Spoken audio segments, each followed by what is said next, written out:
In this video, Dr. Jordan Peterson explains how your status in the dominance hierarchy affect your emotions. I was reading these articles on lobsters, and I came across this finding that lobsters govern their postural flexion with serotonin. And I thought, God, that's so interesting. It's so flexion is to stand up straight. Eh? I thought, wow, that's so interesting because, depressed people crouch over. I wonder if there's any link between those two things. And then I went and read a whole pile of papers on lobster and lobster neurochemistry. Lobster neurochemistry is actually quite well understood because they have a fairly simple nervous system, right?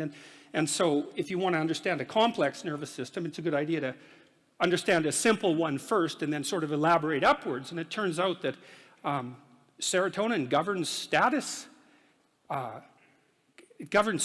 emotional regulation, and posture in lobsters, just like it does in human beings. And so that just blew me away. And so one thing that chapter 1 is about is the fact that if a lobster is defeated in a dominance battle, you can give it essentially antidepressants and it will fight again.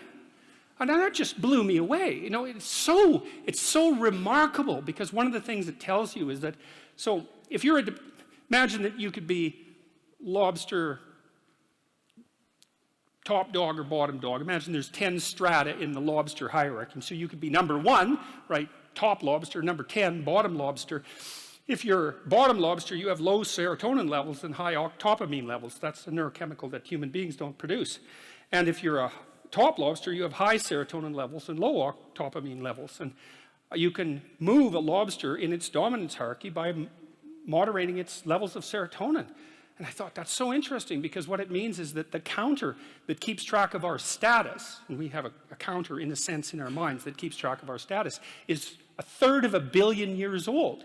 And what that also means is that the idea of the hierarchy, let's call it a dominance hierarchy, because within lobsters it's kind of like a physical prowess hierarchy, something like that.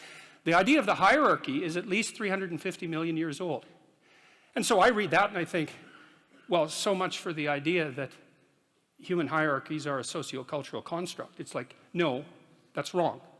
It's not just a little bit wrong, it's unbelievably wrong. It's mind-bogglingly wrong, right? And it's, right, and so hierarchies have been around for 1/3 of a billion years, and we have a neurochemical system that modulates our understanding of those hierarchies. And then also, and this is the interesting thing too, and this is why people's reputations are so important to them, there's lots of reasons, but this is one of them, is that where this counter that you share with lobsters rates you in terms of your hierarchical position determines the ratio of negative emotion to positive emotion that you feel.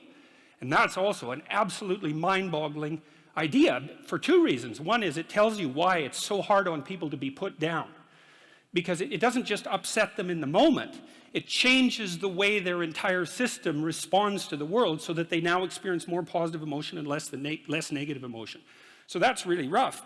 And then there's a corollary to that too, which is like, there's a very tight relationship between your belief system and your dominance hierarchy position. It's complicated, but it's worth going through. Like, let's say that, so I have a certain amount of status as a professor, and I have let's call it what would you say? I've been granted the entitlement to a certain position in a social hierarchy. Now, the question is, why do I have a valid claim to that position? And the answer, hypothetically, is because I know enough so that my claim to the position is valid. So then if you stand up in the audience and challenge my beliefs and show that I'm wrong, you might say, well, I get upset because I'm wrong. But the more accurate reason that I get upset is because you're indicating to the crowd that my position in the hierarchy of authority is invalid.